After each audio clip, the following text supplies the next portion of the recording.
अस्सलाम वालेकुम and welcome back to my channel food with Alvina. तो आज मैं लेकर आई हूँ आपके लिए रमज़ान स्पेशल चना चाट की रेसिपी। तो इसके लिए सबसे पहले जो चीज़ें हमें चाहिए होंगी वो है आलू। तो आलू लिए हैं, चने लिए हैं, आलूओं को भी बॉईल कर लिया है और चनों को भी। आलू मैंने 2 मीडियम साइज़ के लिए थे और उन्हें बॉईल कर लिया है। उसके बाद छोटे छोटे क्यूब्स में उनको काट लिया है।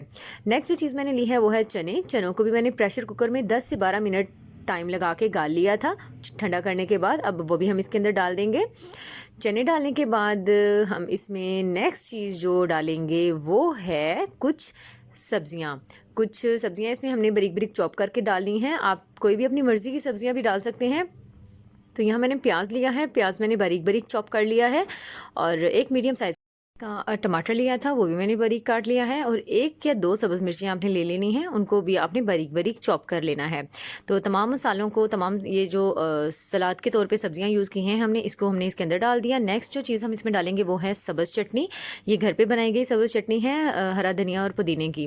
उसके बाद 1 चम्मच ही हम इसमें डाल देंगे ज़ीरा पाउडर, 1 चम्मच डालेंगे चाट मसाला और इसके बाद जो नेक्स्ट चीज़ इसमें जाएगी वो है काला नमक। सफ़ेद नमक आपने इसमें बिल्कुल यूज़ नहीं करना है, इससे आपकी रेसिपी ख़राब हो जाएगी। नेक्स्ट चीज़ जो आपने इसमें यूज़ करनी है वो है 1/2 चम्मच लाल मिर्च पाउडर। तो ये सब तमाम मसाले हमने इसमें डाल दिए हैं। नेक्स्ट इसमें जो चीज़ जाएगी वो है इमली की खट्टी मीठी चटनी। इसकी जो रेसिपी है ये भी मेरे चैनल पर मौजूद है और डिस्क्रिप्शन में मैं इसका लिंक डाल दूंगी, आप देख सकते हैं। तो ये बहुत इजी चटनी है, ये भी आपने बनाकर डालनी है। उसके बाद नेक्स्ट चीज़ जो जाएगी वो है अच्छे से फेंटा हुआ दही। दही को बहुत अच्छे से पहले आपने फेंट लेना है, बहुत प्लेन दही बना लेना है। उसके बाद जो है ना आपने इसको ऐड कर देना है इन तमाम चीज़ों के अंदर।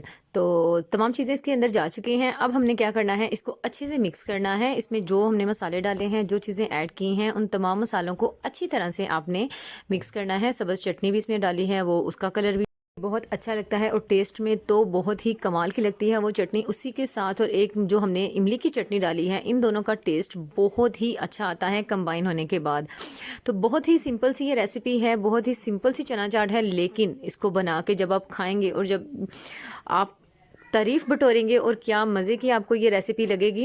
रमज़ान में आप ये मस्ट ट्राई करें और मेरे चैनल को लाइक और सब्सक्राइब भी कर दें ताकि मेरी आगे आने वाली मेरी तमाम वीडियोस आपको इजीली मिल सकें। और बहुत ही अच्छी अच्छी रेसिपीज़ मैं आपके लिए नेक्स्ट लेकर आने वाली हूँ। तो अब भी मेरे चैनल को सब्सक्राइब कर दें और वीडियो को भी लाइक कर दें और अच्छा सा कमेंट कर दें कि आपको मेरी ये वीडियो कैसी लगी।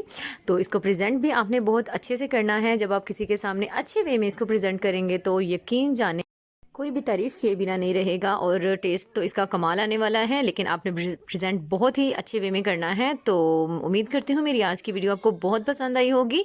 तो लाइक करना मत भूलिएगा और अच्छा सा कमेंट कर दें। Thank you so much. अल्लाह हाफिज़।